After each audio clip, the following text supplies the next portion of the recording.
All right, let's jump right in. Today, we're going to tackle a question that comes up a lot about one of the world's newer religions.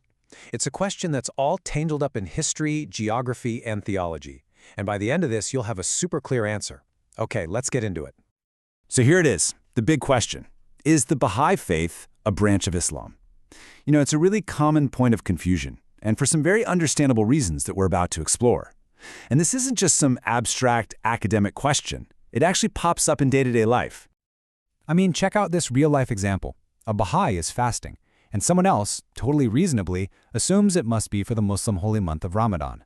That one little interaction, it just perfectly captures the heart of this whole confusion. So to really get to the bottom of it, we've got to go back to the beginning. To really understand the relationship between these two faiths, we have to travel back in time to where the Bahá'í faith was actually born. Now, what's so interesting is that the Bahá'í faith didn't just appear out of thin air.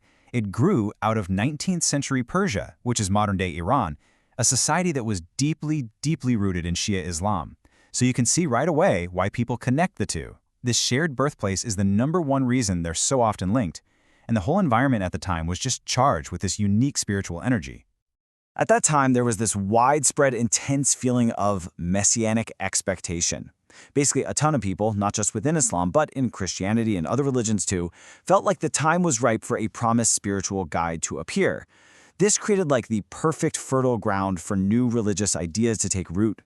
And so, the very first people to follow this new movement were in fact Muslims. They saw these two new spiritual figures, first a man called the Bab, and later Baha'u'llah, and they believed that these were the ones who fulfilled those prophecies they'd been waiting for. So at first, it looked very much like a reform movement happening inside of Islam. And this is a fantastic analogy to understand the dynamic. Think about how Christianity emerged from a Jewish context. The very first Christians were Jews who saw Jesus as the promised Messiah. It started within one tradition before it grew into its own distinct path. The same pattern holds true here, but there was a definitive moment when that path split for good. So the key thing to understand is that turning point. When did this movement go from being seen as an internal reform to something else entirely? Okay, this timeline really lays it out. In the early 1840s, it starts as this internal movement. But then you get to 1848, the Conference of Badashat.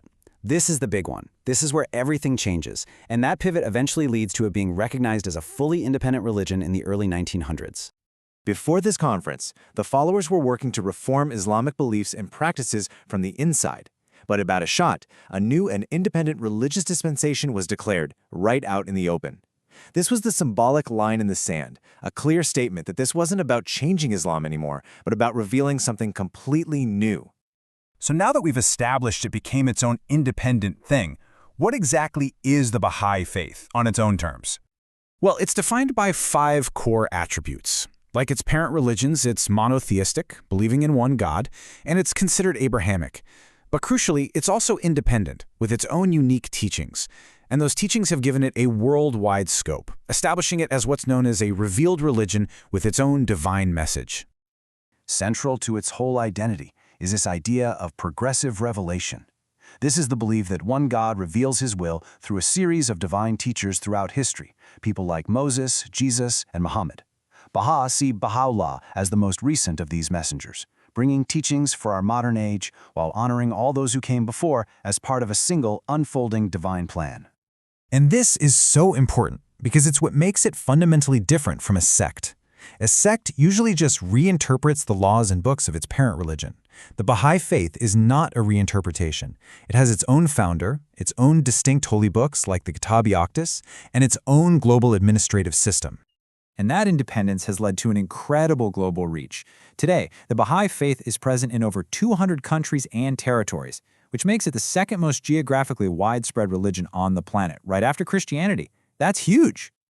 Okay, so we've traced the history from shared roots all the way to a clear separation. Let's circle back and answer our initial question, once and for all. Based on its history, its theology, and its unique identity, the answer is an unambiguous no. While it absolutely emerged from an Islamic context, it is a distinct and independent world religion. And this chart just makes the core differences crystal clear. Islam was founded by the Prophet Muhammad, the Bahá'í faith by Baha'u'llah. The primary holy book of Islam is the Quran. For Baha'is, it's the Kitab-i-Aqdas and other sacred writings. And their systems of religious law are completely different, from their calendars to the very nature of the fast that started our whole conversation. So we're left with this thought. Many of the world's great faiths, from Christianity to the Bahá'í faith, grew from the soil of an older tradition. It really makes you wonder, what is that defining moment or message that allows a new branch to become its own tree? It's a fascinating question about the very nature of belief and identity. Thanks for joining me.